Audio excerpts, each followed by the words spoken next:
ومن سيئات أعمالنا من يهده الله فلا مضل له ومن يضلل فلا هادي له أشهد أن لا إله إلا الله وحده لا شريك له وأشهد أن محمدا عبده ورسوله لا نبي ولا رسول بعده اللهم صل وسلم وبارك على محمد وآل محمد كما صليت وسلمت وباركت على إبراهيم وآل إبراهيم في العالمين إنك حميد مجيد أما بعد. Saudara sekalian, sejenak marilah kita siapkan untuk kita bersama menelaah memahami materi sirah an-nabawiyah. Sertakan harapan kepada Allah dengan menangkan niatan kita. Semoga lewat telaah pagi hari ini Allah menganugerahkan kepada kita taufik hidayahnya, bimbingan serta pemahamannya. Untuk itu berilah kita buka telaah pagi hari ini dengan al-basmalah. Bismillahirrahmanirrahim. Saudara sekalian, sirah an-nabawiyah berisi informasi bahwa peristiwa sejarah itu akan berulang, sehingga kita bisa memposisikan diri kita di dalam kancah sejarah. Sebab agama Islam juga memberikan satu perhatian penuh tentang sejarah. Ya, kalau dulu di era Orde Lama itu kita mendengar slogan Bung Karno itu jas merah, jangan pernah melupakan sejarah. Sehingga di dalam Al-Quran ada surah Al-Qasas yang diterjemahkan kisah. Nah, kisah itu bahasa Al-Quran. Qasaya kusya artinya menelusuri jalan. Berarti jalannya itu sudah ada. Tinggal kita menapaki nasi jalan sejarah itu punya rambu-rambu. Sehingga kisah nabi-nabi yang ada di dalam Al-Quran itu kisah yang paling pelajaran di dalam hidup. Karena ini ditampilkan menjadi pelaku oleh Allah SWT. Berarti Allah itu memilih pelaku-pelaku sejarah yang ideal bagi teladan kehidupan. Sehingga disebutkan dalam Al-Quran, Innallaha astafa Adam. Sesungguhnya Allah memilih Adam sebagai pelaku sejarah. Wa Nuhan dan Nuh. Nah, kita mengenal manusia perahunya Nabi Nuh. Nah, kita termasuk zurriyatan man hamalna ma'an Nuh. Jadi benih anak cucu yang diangkut di dalam perahunya Nabi Nuh. Nah, kita sampai hari ini itu penelusuran sejarahnya. Jadi kita ini ya, punya teladan Nabi. Wa ala Ibrahim, baru keluarga Ibrahim. Itu teladan manusia muslim. Jadi sejarah ini kalau dibagi secara global ini sejarah Islam dengan yang bukan Islam. Bukan hitam putih, itu memang kenyataannya gitu. Supaya manipulasi sejarah yang dilakukan sepanjang sejarah umat manusia itu kita punya rujukan di dalam Al-Quran. Rujukannya. Jadi wa'ala Ibrahim, wa'ala Imron, keluarga Imron. Nanti yang melahirkan Nabiullah Isa alaihissalam dari Bunda Maryam. Jadi, sejarahnya kan dibelokkan. Jadi konsep ketuhanan. Nah, ini kan sudah dibelokkan. Pada dalam Al-Quran ditegaskan, ini Abdullah, aku ini hamba Allah. Maka yang kitab saya dikasih panduan kitab. Seperti nabi-nabi sebelumnya. Wa ja'alani nabiyyan, dan aku dijadikan seorang nabi. Bukan itu saja, wa ja'alani mubarakan. Allah menjadikan aku yang memberkahi. Jadi mubarakan itu yang diberkahi dan di lingkungannya jadi berkah. Nah, Al-Quran ini wa hadza kitabun anzalnahu mubarak. Al-Quran yang dibawa Rasulullah itu konsep-konsepsinya kalau dijalankan tidak saja pribadi tapi masyarakat ini yang diberkahi oleh Allah. Itu konsep dari langit. Sejarahnya tidak harus jadi rujukan. Wa ja'alani mubarakan aina ma kuntu. Dijadikan aku diberkahi dimanapun saya tinggal. Wa usoni bis salat. Pesan utama saya ini salat. Jadi nabi-nabi zaman Nabi Nuh, Nabi Adam. Rasul pertama kan Nuh, Nabi pertama Nabi Adam. Itu ada sholat sebagai konsep kehidupan, bukan upacara, tapi itu sebuah cara. Nah, Al-Quran ini materi perintah itu cara. Ini makanya disebutkan tentang sholat. Wasta'in bis-sabri was-sholat itu kan penyelesaian. Dalam hidup, sepanjang hidup, bukan gini, sholat sebagai pelarian, bukan. Itu memang kenyataannya. Konsep yang dijalankan dalam setiap kehidupan muslim. Yang mana bisa wa ja'alani mubarakan aina ma kuntu wa awsani bis shalat wa zakat. Ini sejarah zakat. Zakat sebagai sejarah ya untuk menyelesaikan problema-problema sosial. Memang upacaranya kan pribadi. Persentasenya sudah jelas, tidak bisa diintervensi. Kemungkinan alokasinya bisa dipikirkan secara ilmu ekonomi. Umpamanya zakat untuk pabrik itu gimana? Ini kan perkembangan ini. Karena itu devisa negara yang diambil dari warga muslim. Ini dalam konteks bernegaranya gitu. Matum tuhayya selagi saya masih hidup. Nah, nanti dilanjutkan Al-Quran terus. Zakat, jaminan sosial, sholat, jaminan keamanan pribadi.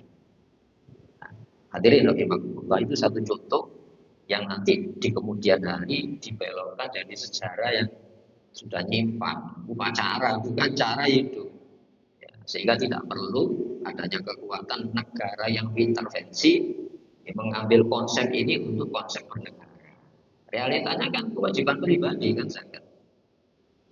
Apakah enggak itu?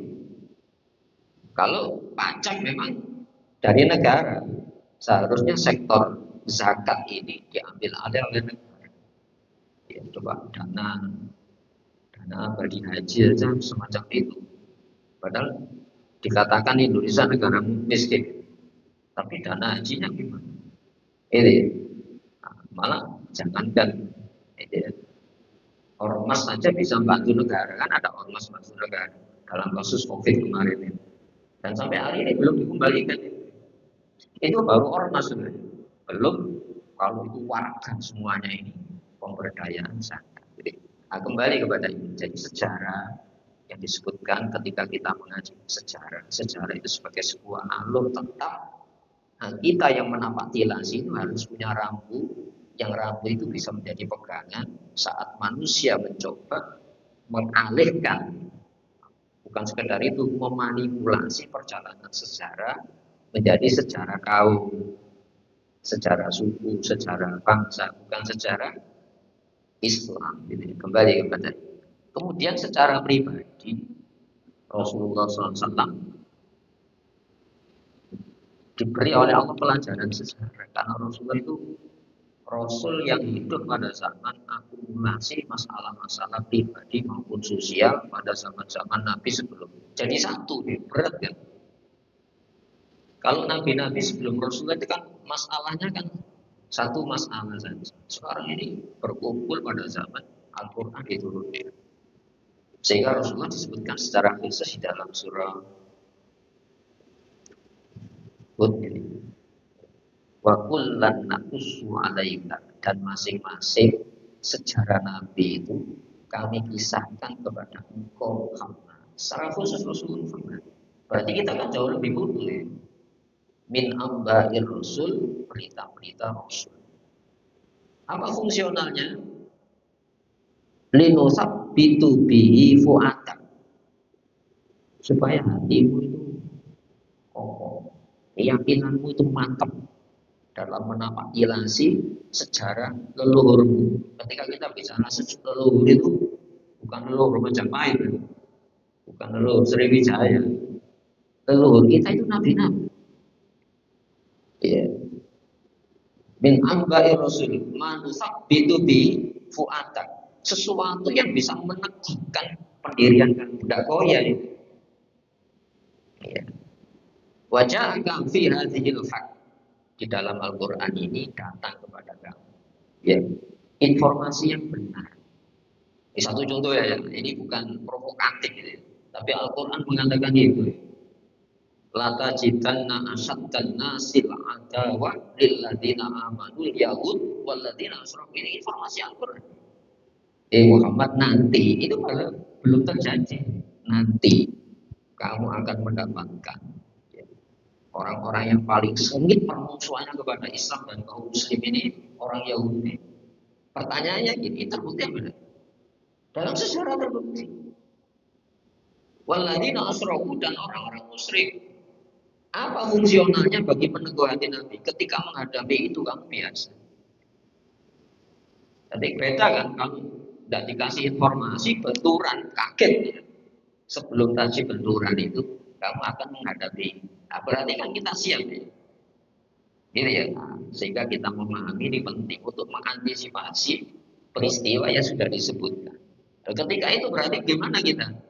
Ya harus mempersiapkan diri, membangun sebuah kekuatan mental, tidak saja kekuatan mental, tapi perangkat-perangkat yang menunjang agresi, yang menunjang untuk menangkal tunjangan agresi mereka, sengitnya mereka memusuhi Islam, kita sudah punya. Nah, satu contoh ya, dari itu kan Nabi mendapatkan pelajaran. Ini apa pelajarannya? Tidak saja Islam itu sebuah konsep yang bisa didiskusikan, tapi konsep ini harus ada pelindung. Nah, pelindung tidak mungkin kan pribadi-pribadi, tapi negara. Makanya dalam surat Al-Anfal ini, wa itu lahu mastaqtum, itu perintah Allah itu, bukan perintah pribadi. Dan itu bukan perintah siapa? Kepada person, tapi kepada penyelenggara negara. Wa itu lahu, persiapkan untuk mereka yang sengit tadi, mastaqtum, kemampuan maksimal yang kau miliki. Tidak boleh santai dalam masalah ini. Mirribatil khaili, dulu ya, kavaleri berkuda, kekuatan kuda. Ya, nah, sekarang kan tenaga kuda, mesin perang, teknologi militer, itu perintah Al-Quran itu. Sampai Nabi dulu mengatakan gini, ala inna tuwafir lima, ketahuilah kekuatan itu dalam melontar. Nah, sekarang dikembangkan dengan apa? Peluru kendali. Ini ya. Sekarang peluru kendali jaraknya bukan meter, bukan kilo, antar benua, dan itu sasarannya tepat. Rasulullah mengisahkan apa? Sesungguhnya kekuatan itu di dalam melempar. Kalau dulu ya panah yang lebih kompak kan gitu ya. Turhibu nabi Allah, untuk memberikan rasa gentar musuh-musuh Allah. Allah punya musuh.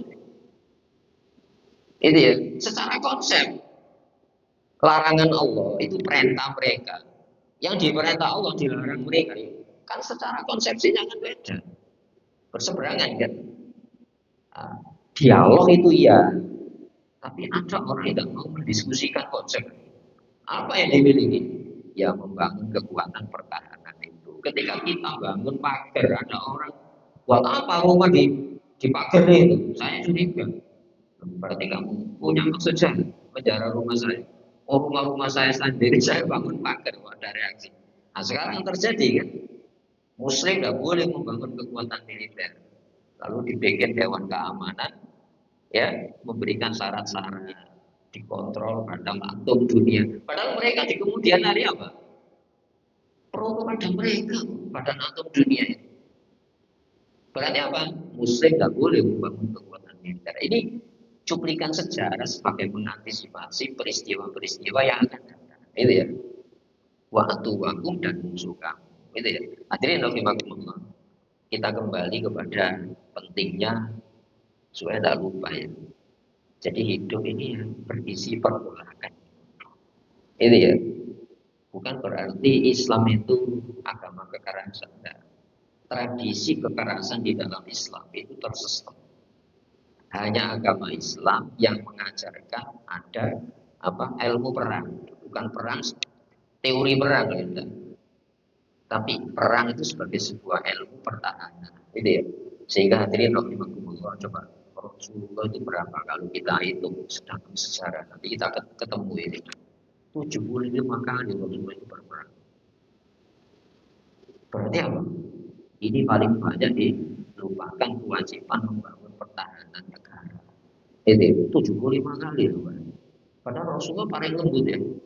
Rasulullah itu paling terjaga. Belum sampai terjadi semacam itu berarti apa? Kita itu memang ditempatkan dalam posisi umat Islam akhir zaman, yang ini kehendak akhir zaman sebentar lagi kan kiamat itu. Ana wasa kata saya dengan kiamat itu seperti ini. Sudah tidak ada jarak jari nempel ini. Ini ada grafik naik kekuatan muslim gitu. Nah, nanti pada akhirnya grafiknya itu menurun ya kiamat. Ya, semoga kita diberi oleh Allah keselamatan. Hadirin, sebelumnya dibahas Rasulullah membangun fondasi masyarakat baru di Madinah. Nah, ini ya. Apa saja di antaranya kemarin sudah kita bahas tentang masjid. Jadi masjid itu secara kenegaraan itu tempat-tempat untuk apa? Memperkokoh ukhuwah Islam. Ukhuwah Islam dan jaminan bagi orang-orang yang memakmurkan masjid itu sudah terbukti di dalam Al-Quran. Dan ini menjadi ilmu. Ini ya. Aku tegaskan ini. Innama ya'muru masajid Allah di dalam surat At-Taubah ayat 28. Innama ya'muru masajid Allah. Ini Allah memberikan batasan. Sesungguhnya tidak lain. Maksudnya gitu. Bukan sekedar innama sesungguhnya hanyalah, tidak lain. Ya'muru masajid Allah, orang-orang ini yang memiliki aktivitas memakmurkan masjid. Tidak saja membangun bangunannya, tapi memfungsikan bangunan masjid. Yang paling sederhana ada taklim. Ya. Alhamdulillah kalau masjid ulama, ya, lembaga pendidikan di sini, ya, yang terorganisir rapi, nggak apa-apa kita punya kepikiran kita bikin SD dari masjid. Supaya dananya tidak ke masjid saja, tapi sektor pendidikan bisa dompleng di sebelah masjid. Tapi ini kan bolerannya dari masjid. Jadi wakaf itu bukan sekedar untuk bangun masjid, tapi konsep pendidikan yang difungsionalkan dari perolehan dari masjid untuk pendidikan, wah itu lebih fungsional. Jadi memakmurkan itu tidak saja membangun fisik, namun juga program-program pendidikan memakmurkan masjid itu kan apa? Penghuninya kan, penghuninya itu dikasih pemahaman Islam yang benar. Ini ya. Man amana billah, coba itu pengakuan iman. Tidak lain yang memakmurkan ya, kecuali orang yang beriman. Jadi legalitas iman itu baru dikasih SK kalau selama hidup ini kita ada kegiatan peduli kepada masjid dan pengembangan pendidikan Islam. Nah ini dulu kan makanya disebut jamik, masjid jamik. Kenapa kan disebut jamik? Karena di situ ada kegiatan belajar mengajar.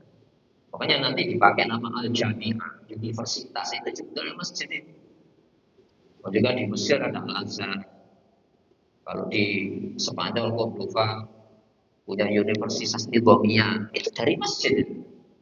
Sampai yang melahirkan sarjana Prancis sehingga ada revolusi Prancis, industri Prancis, mahasiswanya itu di Spanyol itu.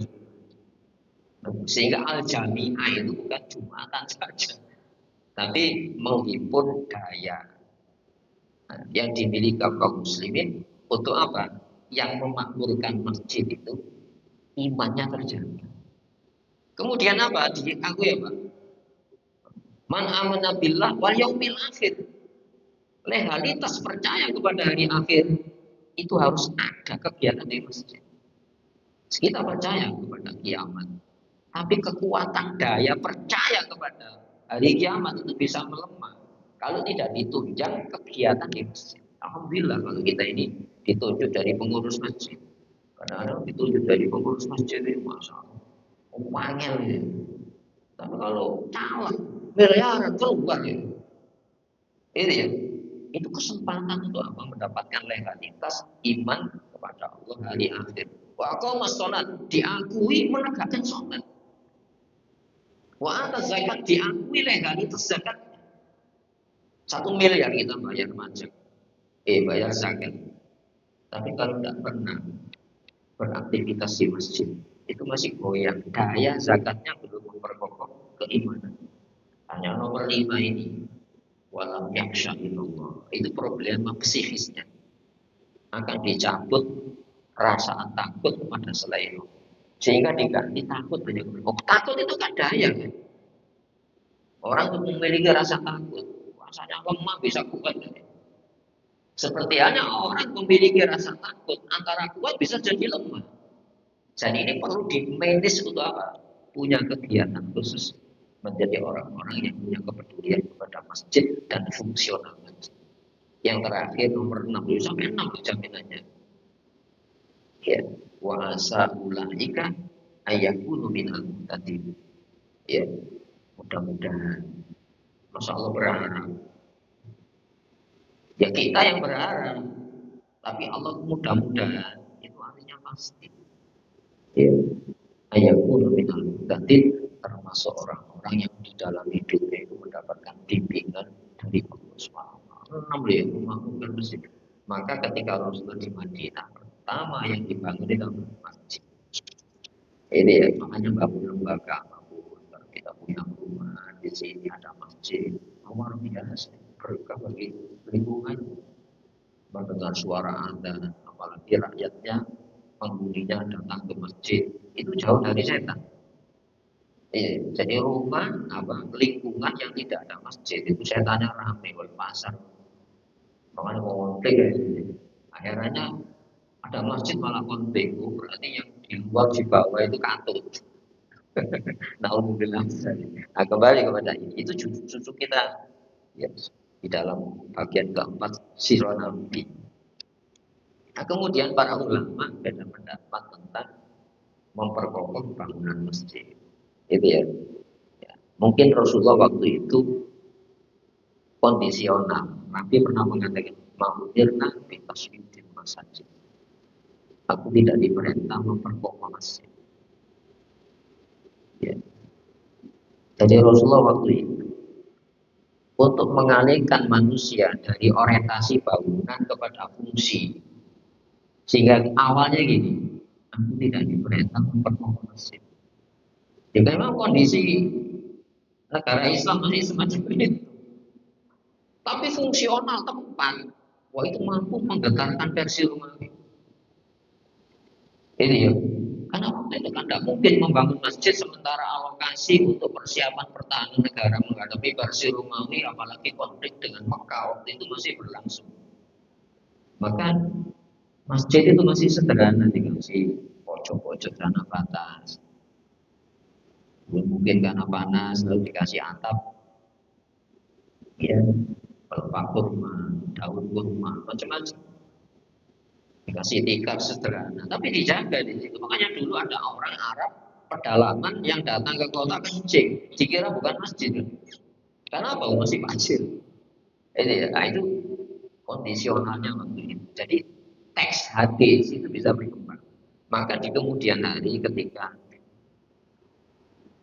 kaum muslimin mengalami sebuah kondisi kemakmuran, terutama pada zaman kekhalifahan, itu masjid sudah dibangun.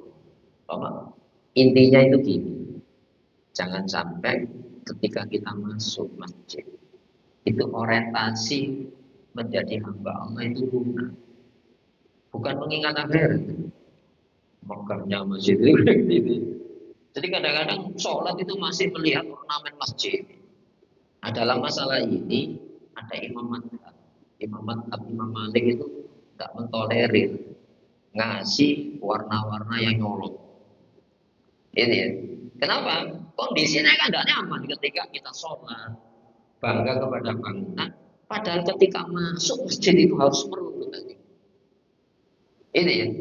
Nah, merunduknya hati ini harus didukung ya penyelenggara masjid. Ini ya, ya yang jangan sampai mengganggu ketenangan konsentrasi orang beribadah kepada Allah. Ini ya, intinya tidak mengapa, tapi upayakan ketika seorang hamba masuk istana itu bukan bangga dengan istananya, tapi bangga bisa menghadiri undangan raja. Siapa raja? Kamu itu rajanya raja. Coba kalian ketika masuk masjid ini, hamba apa sebagai tuan dan padahal ya innama yang masjid Allah dari man amanah billah, iman kepada Allah. Tidak mungkin ya tidak diundang sementara kesadaran kita tidak di masjid. Malah jaminan sampai akhirat. Apa jaminannya? Di antaranya rojulul qalbuhu mu'allaqun bil masjid. Yang dijamin memiliki hati damai dalam kondisi yang paling mencekam di hari-hari kiamat. Seseorang yang kesadaran hatinya itu terpaut di masjid. Terpaut di masjid. Nah, kemudian ya, Rasulullah ketika membangun masyarakat di Madinah, yang pertama dibangun itu siapa? Ukhuwah Islam. Di mana pertemuannya? Di masjid. Ini ya, kita saling mengenal. Ya bisa teknis ya, ketemu salaman. Tapi sholat salaman itu kan teknis. Pelaksanaan yang mungkin ketemu di sana salah, di halaman salah. Tapi dikondisikan kan bukan sholat kan. Yang tidak boleh itu sholat salaman. Tapi setelah sholat kan bukan ibadah sholat. Itu teknis. Supaya apa? Salaman ini kata Rasulullah SAW itu digugurkan dosa-dosa selagi belum dilepas. Teknisnya, malah Rasulullah kalau selesai, harus selesai wiritan itu salaman. Tapi teknis kan, habis salam, assalamualaikum. Mungkin ada hati tidak enak dengan tetangga sholat saya kanan kiri. Kadang-kadang Allah Akbar bau, maka antus. Oh aku, loh, menghadap Allah membawa itu gimana? Salam. Ini loh, menghadap Allah masih membawa itu gimana? Atau membawa dari rumah dongkol tadi? Seharusnya membawa di luar, jangan dibawa ke masjid. Karena itu menghadap rajanya raja. Coba Rasulullah mengatakan, "Idza kuntum ila shalat fa innahu yunajib." Saat kamu berdiri sholat itu dialog langsung dan dijawab langsung. Ya, wa iyyaka na'budu wa iyyaka nasta'in. Hadza li abdi. Wa iyyaka nasta'in wa li abdi ma sa'ala. Jadi Al-Fatihah itu dibagi dialog ini. Alhamdulillah Rabbil Alamin. Majadani Rabbi. Hamba saya yang menyanjung saya.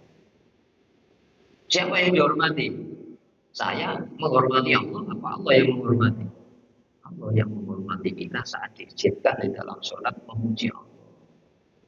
Majadani Rabbi, menyanjung saya, hamba saya. Iya karena butuh, itu milik saya. Baru wa iya karena nasta'in, ini milik hamba saya.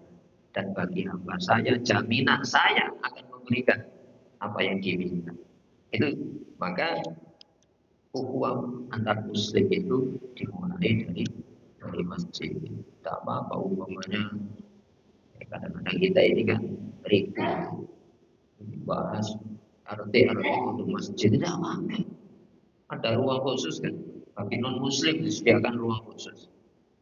Ini pada dulu itu fungsional itu membahas masalah Islam dan kaum muslim. Ya, kecuali kalau kita punya pendopo, ya. Sebetulnya nggak usah pendopo, masjidnya sudah ada. Ini. Nah, kembali kepada ini. Kemudian, kenapa umat Islam yang harus dibenahi? Karena Islam itu punya perekat. Ya. Yang perekat ini, kesadaran ini tidak saja melindungi sesama muslim, tapi melindungi pemberian-pemberian. Saya berpikir Indonesia itu kan bukan mayoritas muslim, perekatnya sudah ada. Sukunya kan banyak itu. Perekatnya itu muslim. Makanya sekarang ini di Timur Tengah itu di orang-porandakan ikatan suku itu sudah dihidupkan kembali. Dalam arti apa? Fanatisme suku.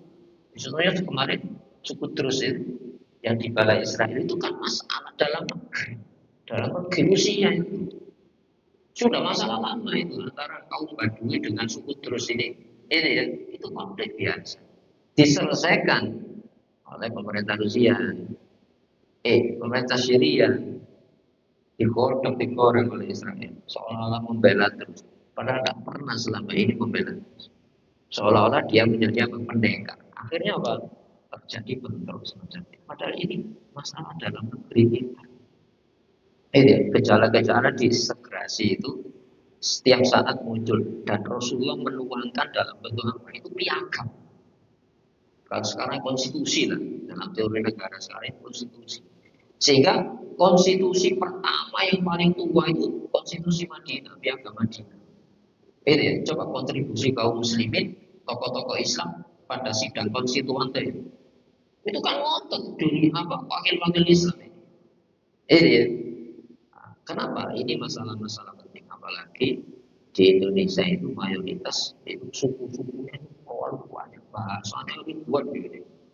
Kok bisa disatukan dengan bahasa Indonesia itu? Jasa siapa ya? Jasa kaum muslimin. Ini ya, berbahasa satu bahasa Indonesia. Ini jadi pencetusnya siapa? Itu kaum muslimin. Coba kalau kita lihat dalam sidang-sidang konstitusi, bagaimana Ki Bagus Hadi Kusumo dengan konsep bernegara-negaranya. Kemudian ada Kasman Sikotibejo. Itu konsep konstitusi negara itu gini nanti. Dan itu sudah dicatat gitu. Dicatat. Sehingga umat Islam itu menjadi perangkat. Nah, makanya Rasulullah di antara piagam Madinah yang pertama kali itu apa? Yang diatur itu apa? Kaum muslimin. Karena itu sudah multi suku di Madinah ini.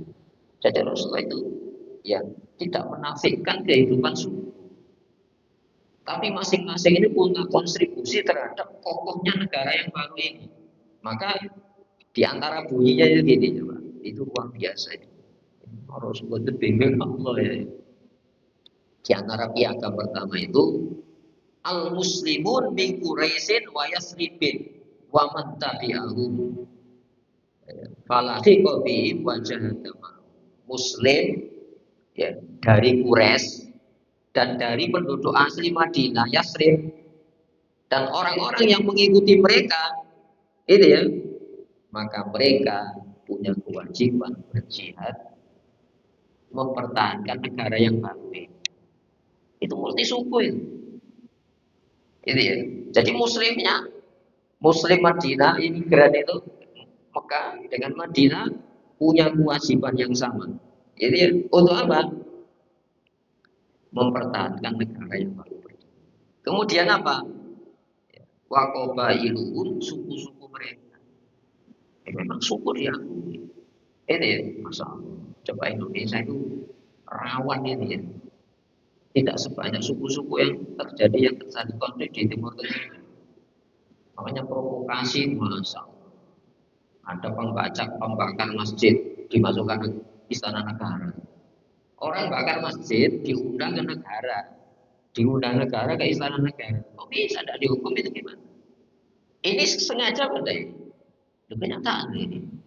Nah, sehingga Rasulullah sudah membaca ummatun wahidah min dunin nas. Itu ya, itu satu umat. Jadi Muslim itu satu umat dengan suku-suku tadi, satu umat, bukan yang lain. Ini, jadi kalau negara itu pintar mengelola suku-suku, ini ya, saya yakin suku-suku Muslim itu banyak. Malah di jauh sebelum Indonesia ada.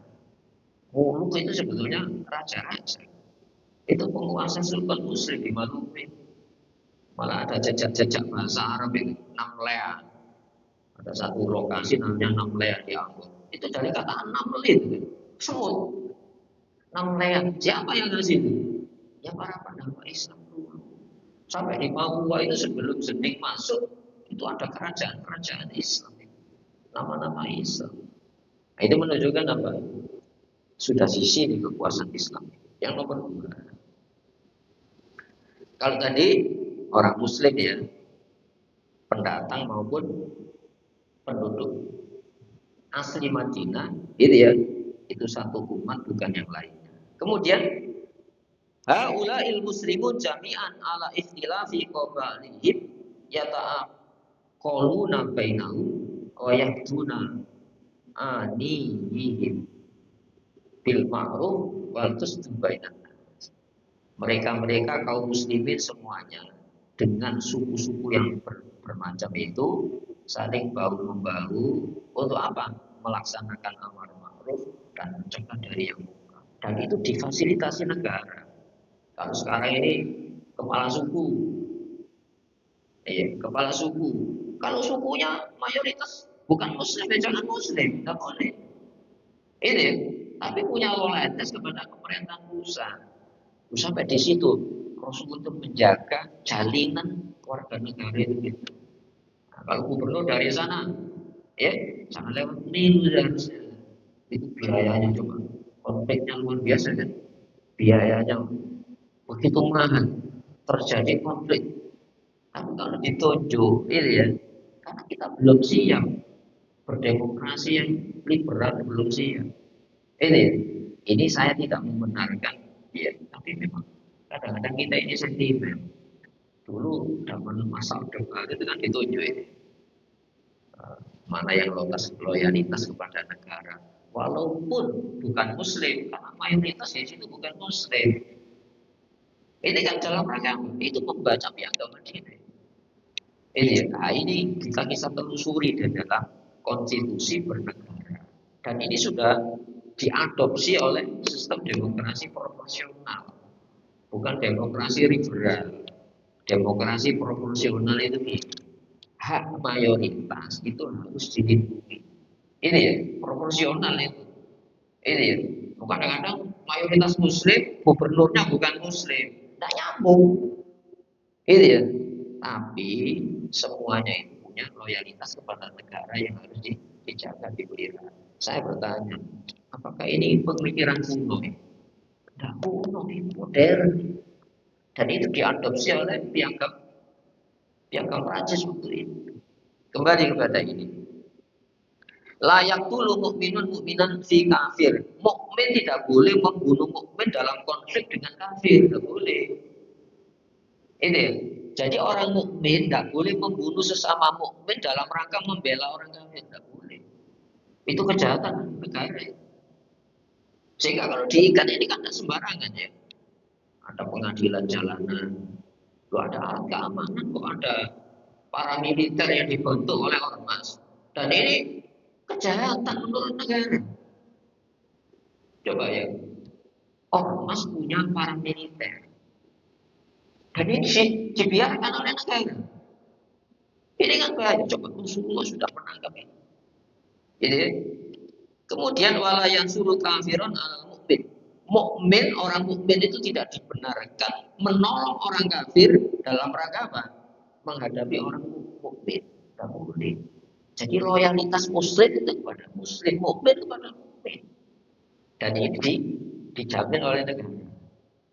Ini kepada siapa? Penguasa-penguasa daerah.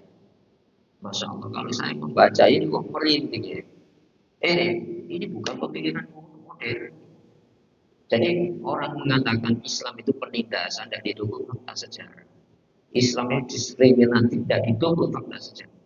Ini ya, sampai Rasulullah pernah mengatakan ini ya. Man ada di dunia siapa yang memusuhi orang kafir yang hidup di dalam jaminan negara Islam, itu berarti melawan saya kepada negara. Itu menyakiti sampai mengganggu saya. Sampai Rasul itu pasang badan. Jadi orang kafir yang hidup di wilayah hukum Islam dengan kompensasi apa? Itu kan ikatan-ikatan. Ini. Nah, kemudian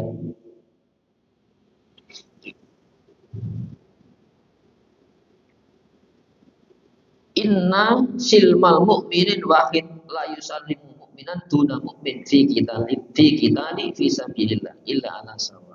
Itu ya. Mukmin tidak boleh membunuh mukmin kali sudah. Kemudian mukmin itu satu batang tubuh sesama muslim. Tidak boleh ya menyerahkan mukmin yang melakukan kejahatan kecuali kepada negara. Artinya apa? Kalau kejahatan diserahkan kepada pusat dengan kontrol pengadilan pusat. Ini ya. Ini kan tertib negara. Jadi daerah itu punya lembaga peradilan. Tapi lembaga peradilan itu tidak boleh apa? Lepas dari konstitusi negara pusat. Ini ya. Kadang-kadang enggak kan. Hukum adat dipakai menyalahi konstitusi. Ya tidak boleh sebenarnya. Nah, di sini hadirin rahimakumullah. Kemudian poin yang berikutnya, siapapun kullu maka baina hadhihi sahifah ya. Dan siapapun yang mensepakati poin-poin ya, piagam ini ya, min hadasin au istajarin saat terjadi peristiwa pertikaian yang dikhawatirkan kerusakan hubungan negara tadi, fa inna maraddahu ilallah azza wa jalla wa ila Muhammad Rasulullah. Apabila terjadi konflik ini ya yang dikhawatirkan merusak konstitusi ini, maka dikembalikan kepada Allah Rasul. Kenapa? Hanya Islam yang memiliki manajemen konflik. Sekarang ini luar biasa ya. Coba Dewan Keamanan PBB itu negara-negara yang membiayai Israel itu. Ketika yang dibiayai itu ini ya keok, lalu bersuara ngutuk Israel semuanya, termasuk Badan NATO dunia. Makanya Iran kan keluar dari Badan NATO. Kenapa? Ternyata Badan Atom Internasional ini kebagian kepada Israel. Realitas ini. Loh, kenapa kok dikembalikan kepada Allah Rasul? Kalau dalam konteks sekarang Islam, karena Islam yang memiliki manajemen konflik itu hanya Islam. Islam yang memiliki poin-poin penyelesaian terhadap konflik yang terjadi skala negara maupun antar negara internasional. Hadirin rahimakumullah. Ini poin-poin penting saat Rasulullah ya tinggal di Madinah dan itu dibangun sebuah konstitusi pertama di dunia yang diakui adil semacam. Saya pikir itu mungkin sebagai bahan diskusi pada pertemuan pagi hari ini. Kalau ada, saya persilahkan. Gitu.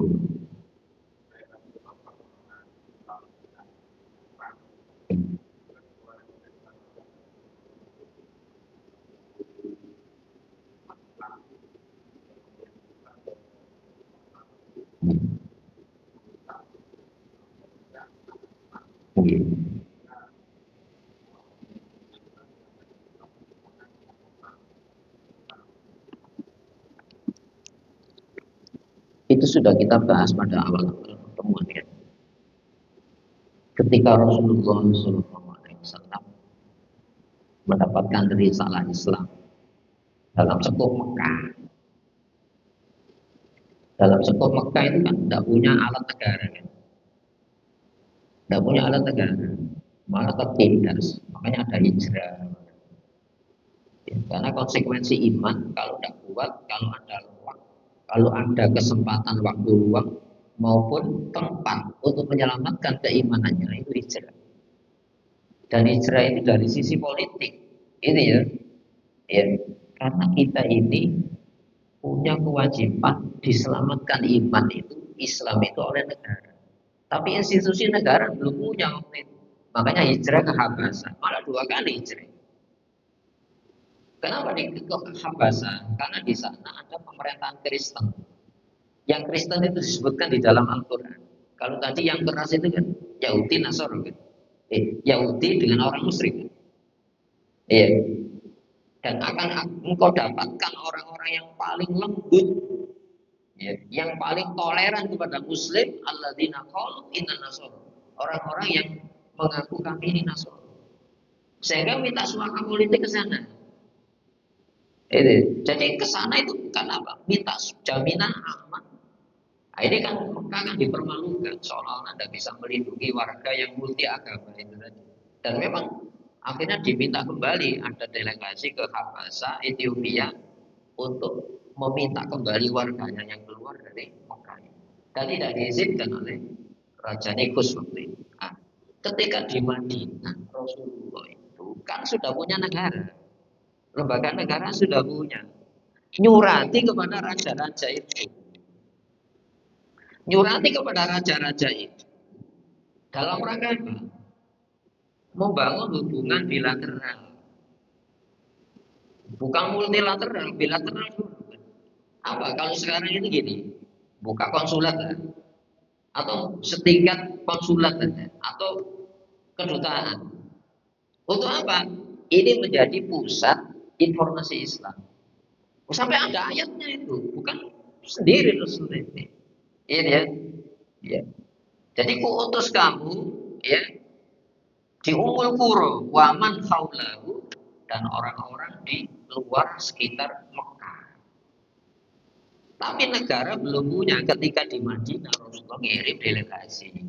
Itu bukan minta perang kan? Ya, saya ingin membuka ya setingkat konsulat kan? Untuk apa? Menjadi pusat informasi Islam. Sebab ada perintah dari Allah. Dan itu dibenarkan oleh kitab-kitab mereka. Di dalam kitab-kitab mereka itu dijelaskan Nabi akhir zaman, cirinya gini, postur tubuhnya sama, ajarannya di bawah gini. Ini sudah datang yang kau nanti. Ini ya, dalam Al-Quran disebutkan, wakanu yastafihuna alal ladina kafaru. Mereka Romawi, Persia, dan negara-negara yang ada kerajaan itu, mereka itu menunggu-nunggu datangnya Nabi akhir zaman. Bertanya kepada orang-orang musyrik, orang yang cirinya ini sudah datang apa enggak? Karena lokasinya sudah disebutkan antara Mekah Madinah itu. Dan Mekah Madinah ini itu menjadi satelit versi Romawi. Ini ya, maka ngirim surat ini loh Nabi yang kau tunggu sudah datang. Saya tidak ngajak pernah buka informasi Islam di negara. Ah, dan itu sampainya Islam tanpa hambatan gitu ya. Sampainya Islam tanpa hambatan, gitu ya. Nah, yang tidak tentang tetap bisa ada informasi Islam, bisa buktinya apa?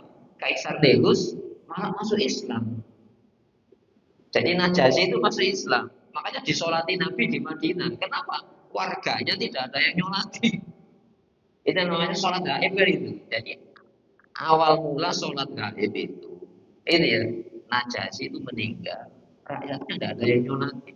Rasulullah di Madinah nyolati. Berarti apa? Ada negara yang terima. Tapi ada negara-negara yang nolak. Nolak apa? Masuk Islam. Tidak apa-apa masuk Islam. Tapi informasi Islam jangan dihalangi. Itu masalahnya gitu. Ini enggak ada yang berperang dulu. Ini ya, utusan Nabi dicederai. Malah ada yang dibunuh. Ini ya, sejarahnya kan tidak diungkap gitu kan. Ya, dan sejarahnya diungkap. Jadi Nabi itu pernah ngirim 9 pendakwa. Semuanya dibunuh tinggal satu. Itu pun lolos di Madinah dalam rangka sudah rusak. Nah, secara negara kan harus melindungi. Ini kan diplomat ini. Sekarang kan dipakai. Diplomat itu hanya punya kekebalan politik. Sampai kedutaan itu tidak boleh negara yang kedutaannya di sana itu mengintervensi masuk tidak boleh. Itu kekebalan politik. Jadi ketika Rasulullah utusannya dicederai, negara bertindak. Saya bertanya, itu sistem negara modern apa enggak? Dan itu ditiru. Kedutaan itu wilayah eksklusif. Ini ya tidak boleh. Negara yang di sana ada perwakilan penjara tidak boleh. Malah kalau ada apa kejahatan politik, berlindung minta suaka kedutaan tidak bisa. Harus dilindungi dalam konvensi Jenewa kan gitu. Harus dilindungi. Ini negara modern. Jadi perang itu terjadi ketika perlakuan diplomat ini tidak dihargai sebagai ya standar hubungan internasional pada zamannya. Apalagi mempersiapkan kekuatan militer ingin nyerang kaum muslimin. Nah, ini baru dihadapi apa? Kekuatan militer sejenis. Itu sejarahnya semacam itu. Sehingga tidak dibenarkan tuduhan bahwa Islam itu digambarkan dalam gambar karikatur pendakwa Islam bawa Quran, tidak bawa pedang. Loh, pertanyaannya gini, siapa yang membawa mesin-mesin perang ke dunia Islam? Siapa? Apakah kaum muslimin? Kaum muslimin waktu mana? Waktu Spanyol itu diundang oleh rakyat Spanyol, rakyat Muslim karena ditindas oleh raja-raja mereka. Ini ya, malah Arik bin Ziyad yang sekarang jadi Selat Gibraltar itu nama pahlawan Muslim ya. Arik bin Ziyad ketika kapalnya sudah sampai di apa di Sisilia itu dibakar apa peralatan-peralatan logistiknya dibakar. Sekarang kamu tidak bisa kembali ke negara-negara.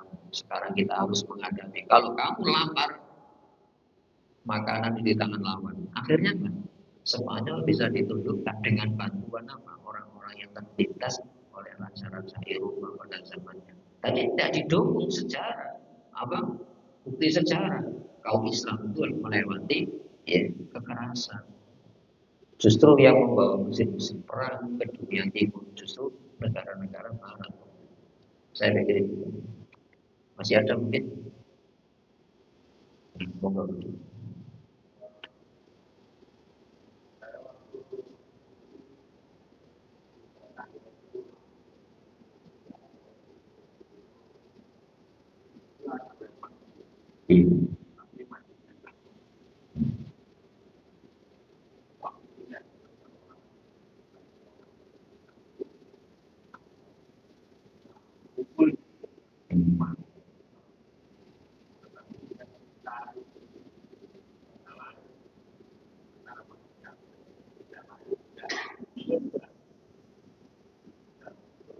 Iya.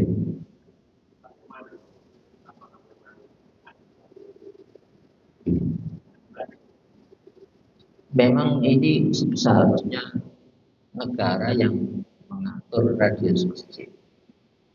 Sebab apa? Potensial umat Islam ini ya lebih tersatukan dengan lembaga masjid.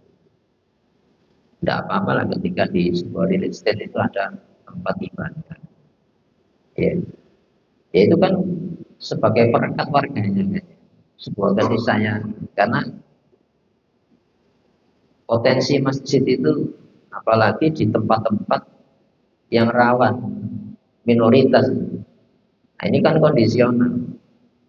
Nah, seharusnya tidak gitu. Negara itu turun langsung menangani tempat-tempat ibadah. Bukan sekedar antar warga agama. Kalau di dalam FKUB dengan ada radius antara tempat ibadah yang berlainan agama kan sudah diatur kan. Tapi sanksinya kan tidak ada. Sehingga terjadi konflik.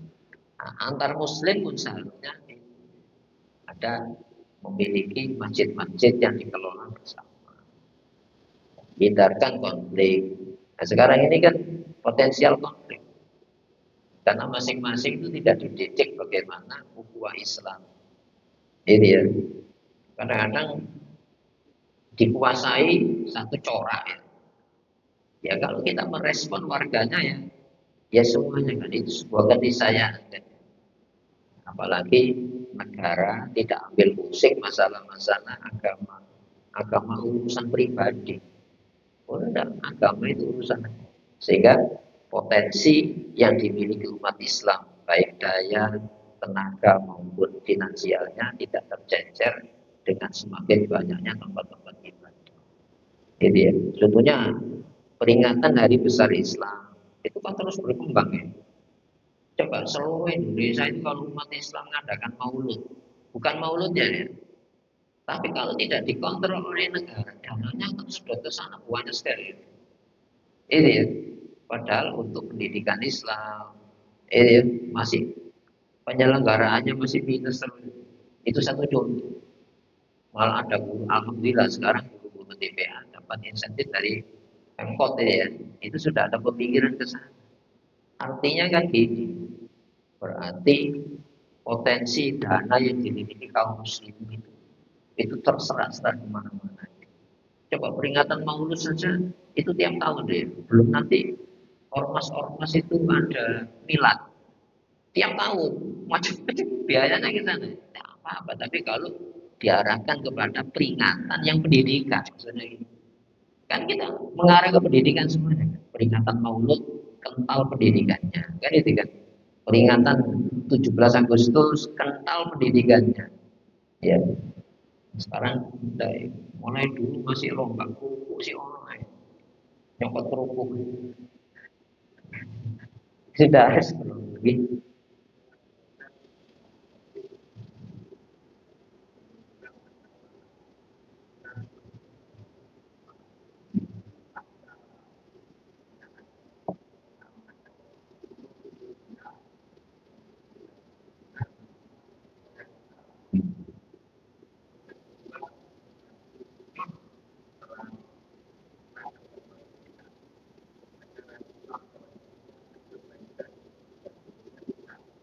Ya, ya. Iya. Ini sebuah kondisi politik sehingga kita kadang-kadang memposisikan masing-masing politik dunia Islam itu hanya dari yang kita dengar, kita lihat. Contohnya gini, pemerintah-pemerintah di Bahrain, Qatar, di Uni Emirat, termasuk Arab Saudi dalam konflik Palestina itu kan arah politiknya kita jelas ini ya. Tapi bukan berarti tidak ada person-person ya yang memberikan kontribusi kepada kekuatan Palestina. Ya sama dengan ketika terjadi perang Afghanistan dulu itu dana pendanaan dari negara-negara Arab itu dominan. Termasuk Osama bin Laden itu kan yang leluhurnya memiliki bin Laden Group itu kan orang-orang kayak itu. Malah terjun langsung gitu.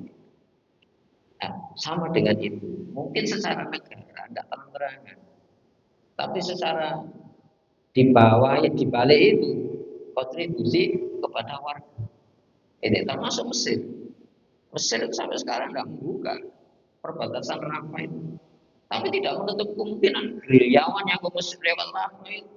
Sekarang jangankan di Mesir yang tidak dikontrol secara langsung oleh Israel. Di Palestina, di Gaza khususnya itu terowongannya itu ratusan kilometer. Ini ya, memungkinkan sekali. Makanya keperpihakan secara politik itu kadang-kadang dibahasakan politik vulgar, tapi dalam prakteknya itu rahasia. Nah, makanya intelijen. Karena Azerbaijan itu secara politik itu memang termasuk Ukraina. Ukraina kan Yahudi. Tapi Azerbaijan ini ya. Nah, sama dengan ini, kenapa Rusia yang komunis itu malah mendukung gerakan Islam? Itu keniscayaan dalam peta politik dunia hari ini. Ya sama dengan ketika Rasulullah membeli persenjataan dari non-Muslim. Jadi Rasulullah dulu pernah memberi, kalau sekarang mesin-mesin perang, senjata-senjata perang itu sampai didatangkan dari India. Itu artinya apa? Sebuah keniscayaan. Jadi hubungan sosial militer itu biasa. Tapi masalah-masalah posisi keyakinan iman itu tidak boleh dipengaruhi oleh simpatis maupun karena hubungan bilateral. Tetap negara melindungi warga keimanan negara. Jadi memang Rasulullah mengatakan ini, al-harbu khud'ah. Kondisi konflik itu penuh tipu daya. Al-harbu khud'ah. Perang itu tipu daya. Nah, perang apa sekarang? Macam-macam. Perang dagang, perang ekonomi, perang sosial, perang politik. Itu kan macam perang konflik sejarah dan macam-macam. Coba Rasulullah menggarisbawahi al-harbu khud'ah. Perang itu yang kelihayan dalam melaksanakan tipu daya. Saya pikir itu. Marilah kita berdoa kepada Allah Subhanahu wa taala semoga kita telah diantarkan janji hidayah. Allahumma shalli wa sallim wa barik ala Muhammad wa ali Muhammad. Walhamdulillahi rabbil alamin. Rabbana zalamna anfusana wa illam taghfir lana wa tarhamna lanakunanna minal khasirin. Rabbana atina min ladunka rahmah wa هيئ لنا من أمرنا رشدا ربنا آتنا في الدنيا حسنة وفي الآخرة حسنة وقنا عذاب النار سبحان ربك رب العزة عما يصفون وسلام على المرسلين الحمد لله رب العالمين. Assalamualaikum warahmatullahi wabarakatuh.